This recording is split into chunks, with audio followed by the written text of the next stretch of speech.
But then you do something kind of different. Christmas Day, you do a matinee show for charity. It's the WBT Food for Families charity. All of the tickets are $3. It's what we're calling Fan Appreciation Day. There's 11,000 plus there. It's a total sellout, and the police wind up turning away more than 1,000 people. And you're going to be teaming up with Ole to take on the World Tag Team Champions, Ricky and Robert. Any memories of this Christmas Day matinee show? I mean, what a deal. It's for charity. So I don't know how the payoffs are working, but you're not at home on Christmas and 1,000 fans are turned away and you're working with the other tag champs, Ricky and Robert. It's got to be a interesting Christmas, to say the least. And what town was that in? That's in Charlotte, North Carolina. Well, that was home. So we were home.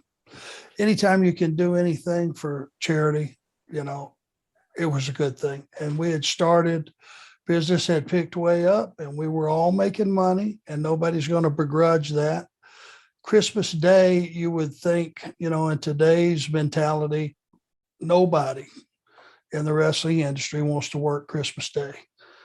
In those days when you got paid off the house, you always wanted to be Thanksgiving, which was one of the biggest, if not the biggest payoff of the year, Christmas Day. And a lot of those Christmases, we would have a double shot. Yep. You did here too. You did Atlanta that night. Perfect. You know, and I bet the revenue was through the roof on those two. It took, you know, by Charlotte being first in the afternoon, correct? Yeah, there were actually two matinees, one in Greenville, South Carolina. Again, all seats were $3, 5,300 fans there, total sellout. But the big matinee show was in Charlotte. So there's two matinee shows, like an A town and a B town. So Charlotte's clearly the A, Greenville's the B. But that night, everybody's on hand at the Omni in Atlanta. Well, the beauty is it's 150 miles from Greenville to Atlanta. So if you were in the first half of the show, you could jump in the car and easily get down, you know, to drive down to Atlanta and be there to open that show with a few matches. So the guys from Charlotte could get caught up and get down there. And it was, you know, it was some maneuvering. It was a little bit of, you had to be a responsible businessman to pull that off. Yeah.